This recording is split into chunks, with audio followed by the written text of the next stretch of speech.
తెలంగాణ ఆర్టిస్టులో ప్రప్రథమంగా ఐఎన్టీసీని బలోపేతం చేయడానికి వివిధ సంఘాల నాయకులు ఐఎన్టీసీ ఎస్డబ్ల్యూ యూనియన్లో చేరారు. నేను కూడా 36 ఏళ్ళ ఎంప్లాయీస్లో పనిచేసి ప్రధాన కార్యదర్శిగా పనిచేసి ఎన్నో ఉద్యమాలు చేసి కేసీఆర్ గారు ఎప్పుడైతే ఆర్టిస్టులు యూనియన్ లేవని ప్రకటించారో వామపక్ష ట్రేడ్ యూనియన్లు స్పందించినందుకు నిరసనగా రాజీనామా చేసి ఎన్నికల కన్నా ముందే కాంగ్రెస్ పార్టీలో చేరి కాంగ్రెస్ పార్టీ గెలుపుకు ఆర్టిస్ట్ కార్మికులు ఇతోధికంగా పోరాటం చేసి గెలిపించారు.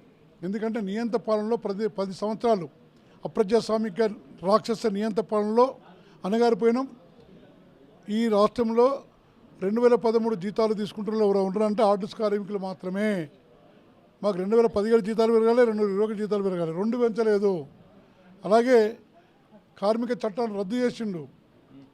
భారత రాజ్యాంగాన్ని కార్మిక చట్టం రద్దు చేసి వెల్ఫేర్ కమిటీలు పెట్టిండు. కాబట్టి కాంగ్రెస్ ప్రభుత్వం తక్షణమే ఎంతోమంది చైర్మన్ని ఒక కలంపొడితోటి ఇంటికి పంపించిన రేవంత్ రెడ్డి గారు కాంగ్రెస్ ప్రభుత్వం ఆర్టిస్టులో బుద్ధి లేక సిగ్గి లేక వెల్ఫేర్ కమిటీ వాళ్ళు ఉంటుర్రు. ఇంకా తక్షణమే ఆదేశాలు ఇవ్వాలని చెప్పి రాష్ట్ర ప్రభుత్వానికి మీ ద్వారా విజ్ఞప్తి చేస్తున్నా. రైట్. ముఖ్యంగా గత ప్రభుత్వం కూడా ఆర్టీసీ కార్మికులను ప్రభుత్వ ఉద్యోగులుగా గుర్తిస్తామంటున్నారు. దాన్ని ఎట్లా చూస్తారు మీరు? అంటే చెప్పినా కదా 2013 జీతాలు ఇచ్చుకుంటూ 17-21 జీతాలు చేయకుండా 179 నెలల ఏరర్స్ ఆపి చనిపోయిన వాళ్ళకు రిటైర్మెంట్ డబ్బులు ఇవ్వకుండా, తర్వాత చనిపోయిన పిల్లలకు రెగ్యులర్ ఉద్యోగాలు ఇవ్వకుండా, తర్వాత రిటైర్డ్ అయిన సెటిల్మెంట్ డబ్బులు ఇవ్వకుండా, తర్వాత సీసెస్ కొలాబ్ చేసుకుంటూ మూసివేత తీసుకొచ్చి ఆర్టిస్ట్ కానీ తెలుగు అక్కోళ్ళు వాళ్ళ మైండ్ డైవర్షన్ చేయాలని చెప్పి విలన్ డ్రామా రాయులు ముగ్గురు కేసీఆర్, కేటీఆర్, హరీష్ రావు ఆ డ్రామా రాయుల్లో భరతం పట్టాలని చెప్పి వాళ్ళ నిజస్వరూపం గ్రహించి ఆర్టిస్ట్ కార్మికులు ఎప్పుడైనా తెలుసు కదా మీకు 2001లో 24 డేస్ సమ్మె చేసినప్పుడు చంద్రబాబు నాయుడు ఊరగొడుతందుకు మేము ఇతోధిక కృషి చేసినాం. రాజశేఖర రెడ్డి గెలిచినాక చెప్పిన రాజశేఖర రెడ్డి గారు మా గెలుపులో ఆర్టిస్ట్ కార్మికుల పాత్ర అమోఘం అని చెప్పి మాకు అవకాశం వచ్చింది. మమ్మల్ని అణిచివేస్తావా, యూనియన్ లేకుండా చేస్తావా, నిర్బంధిస్తావా, గృహ నిర్బంధం చేస్తావా, సమ్మె చేస్తుంటే యూనియన్ రద్దు చేస్తావా, ఇవన్నీ చూసుకుంటా అని చెప్పి మన దాని ఎన్నికల్లో కేసీఆర్ని ప్రగతి భవన్కి వెళ్ళి ఫామ్ హౌస్కి తరిమి కొట్టాలనుకుర్రు. ఆర్టిస్ట్ కార్మికులు ఒక్కరు అలా కొడుకే చెప్పిన కేటీఆర్ మునుగోడు ఎన్నికల సమయంలో ఒక్క ఆర్టిస్ట్ కార్మికులు 100 మందితో సమానమని. 100 మంది కాదు, మా ఆర్టిస్ట్ కార్మికులు ఒక్క వ్యక్తి ఒక్క డ్రైవర్ కండక్టర్ 1000 మందితో సమానమై భర్తం పట్టిరు, ఓడగొట్టిరు, ఇంటికి పంపించారు.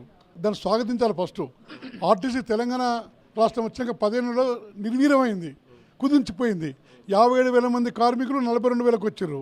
10,500 బస్సులు 8,800కు వచ్చినాయి. అంటే ఆర్టీసీ విస్తరణ ఆగిపోయింది, కుదించుకుపోయే దిశకు వచ్చింది. కానీ ఈ మహాలక్ష్మి స్కీమ్ వల్ల ఆర్టీసీ విస్తరిస్తుంది. మా కష్టాల తర్వాత ఆర్టీసీ విస్తరిస్తుంది, కొత్త బస్సులు వస్తాయి, కొత్త ఉద్యోగాలు వస్తాయి. కొత్త బస్సులు వచ్చినప్పుడు, కొత్త ఉద్యోగాలు వచ్చినప్పుడు ఆర్టీసీ విస్తరిస్తుంది, అభివృద్ధి చెందుతుంది.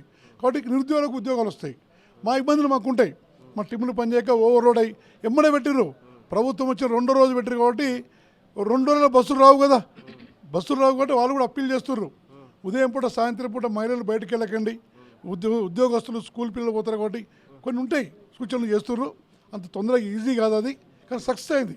ఇలా 7 కోట్ల మంది ఇలా ప్రయాణించాలంటే స్కీమ్ సక్సెస్ కావడం వల్ల ప్రభుత్వానికి మంచి పేర్లు వస్తుంది, మేము విస్తరిస్తాం. కాబట్టి ఆ సబ్సిడీ డబ్బులు ఏ నెలకైనా మాకు ఇస్తే మాకు జీతాలు ఇచ్చుకుంటాం. కానీ పోయిన ప్రభుత్వం లెక్క సబ్సిడీ డబ్బులు లేకుంటే ఆర్టీసీ నిర్వీర్యం అయిపోతుంది, కొలాప్స్ అవుతుంది. కాబట్టి ఏ మంత్కు ఆ మంత్కు సబ్సిడీ డబ్బులు ఇచ్చి మనం ఆదుకోవాలని చెప్పి కూడా ప్రభుత్వాన్ని విజ్ఞప్తి చేస్తున్నాం. అలాగే వెల్ఫేర్ కమిటీ రద్దు చేయని తక్షణమే యూనియన్ని గౌరవించండి, యూనియన్కి అనుమతించండి. 2017 వేతన సవరణ, 21 వేతన సవరణ చేయాలి. విలీనం కమిటీ వేయాలి. కమిటీలో అధికారులు రూల్స్ ఫ్రేమ్ చేసి నోటిఫికేషన్ ఇచ్చి ఆ నోటిఫికేషన్లో అపాయింటెడ్ డేట్ ప్రకటించేది ఉంది. అంతే.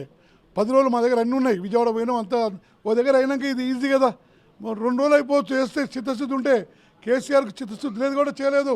సెప్టెంబర్ 15 గెజిట్లో వచ్చింది. అక్టోబర్ 16 కోడ్ వస్తుంది తెలుసు, అందరికీ నోటిఫికేషన్ వస్తుంది తెలుసు. 25 రోజులు టైం అయినా చేయలేకపోయినట్టు మోసం చేయాలని చూసింది. కాబట్టి ఆర్టిస్ట్ కార్మికులు నిజస్వరూపాన్ని గ్రహించి వాస్తవాన్ని గ్రహించి కేసీఆర్ని తరిపి పెట్టిండు. ఇలా కాంగ్రెస్ ప్రభుత్వం ఈరోజు జరిగే క్యాబినెట్ మీటింగ్లో చర్యలు తీసుకోవాలి.